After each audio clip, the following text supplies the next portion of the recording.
if he would appoint as Secretary of Treasury someone like Jamie Dimon or Jamie Dimon. Well, I think that might be a big signal. Appointed Jamie Dimon as Secretary of the Treasury. Well, I think Jamie Dimon actually would be. I think he'd be terrific because I think he, if we did run into problems in markets, I think he would actually be the best person you could have. Another name mentioned for Treasury Secretary is Larry Fink, the chairman and CEO of BlackRock, the world's largest money management firm. He joins us this morning, and I'm pleased to have him here. Welcome. Good morning. We want to talk about how you see the fiscal cliff and where you think the economy is. First, the global and domestic economy. We're recovering. Is the recovery sustainable? The recovery in the United States is an example of what a lot of hard work over the last 4 years, whether it's the stabilization of the housing market, reorienting our banks with much more capital, and then most importantly, we have an energy sector that is the envy of the world.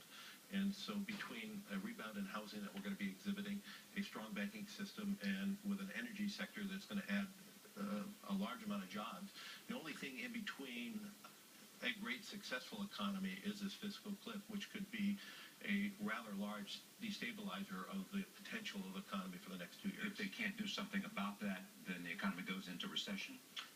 If we follow the cliff, we'll go into a recession. I can say that with total certainty. Right now, you're seeing behavior changing by the CEOs. They are holding back hiring. They're holding back spending at the moment.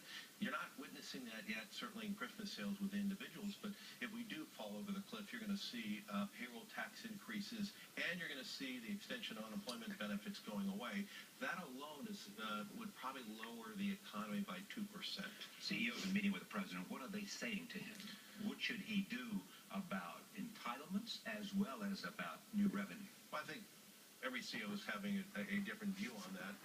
I come with a view that it has to be a balanced approach, a combination of tax changes, tax increases, and also changes in how we use deductions and other things like that. And then we're going to have to finally address the whole issue of longevity.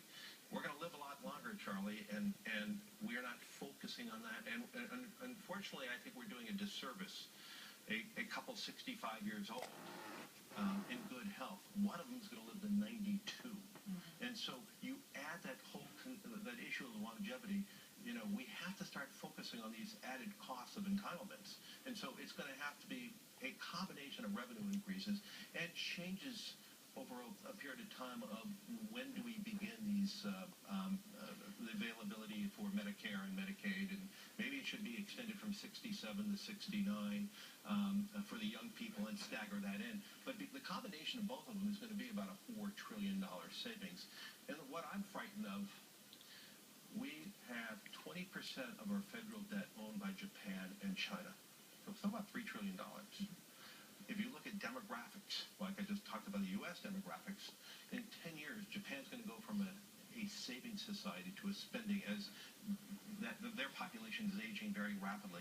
And as large as China is, within 20 years, they're going to have a need for much more accelerated spending and less savings because of the aging of their population. So the combination of all the purchases by the Federal Reserve and these two large owners of our federal debt, we are going to have a serious issue. So albeit the problem is out 10 years, but we can't afford to spend $1 trillion each year more than we're saving. So that's why you're one of these CEOs who has signed this Fix the Debt pledge. But in the immediate future is this fiscal cliff. I wonder how many CEOs are talking to House Republicans about including additional revenues, and how many of you are talking to Democrats including more of these entitlement reforms, like you're talking about, like raising the eligibility age. And I mention that because really these House Republicans are going to hold the key to writing any new tax laws. I am scheduled to have dinner with a bunch of Republican senators next week. I've had some Democratic senators visiting my office in the last few weeks. In both cases, I said exactly what I just told you. It has to be a combination. Well, what about John Boehner? I mean, I know you supported President Obama, but what about House leaders? I mean, do you sense that other CEOs are talking to House leaders? Absolutely. And I don't mean I'm just saying senators, but there's no question. I believe the severity of our deficits and the future problems ahead of us of the deficits are going to have to be addressed by a combination of revenue increases. So the question, Larry, is listening? And are they prepared to make compromises if they were not prepared before? I think so. I think for the. Why do you think so? I think maybe it's the openness of the dialogue. In August of 2011, when we had this problem, you did not hear any CEO speak up. You did not hear a public discourse about this. I actually believe the militancy of the CEOs today is a very different phenomenon. Maybe it's the timing is different, maybe the atmosphere is different, but everybody's speaking out. Now, so one CEO may have a different opinion than other ones, but the fact is it is an open dialogue, and an open dialogue is a democratic process. And do you think the president should appoint a businessman or maybe even a Republican person who supported Governor Romney as Secretary of the Treasury to send a message? I think we're going to live in a very volatile world. We're going to have additional problems in Europe. We have to address our issues with China. We have Japan going back into a recession.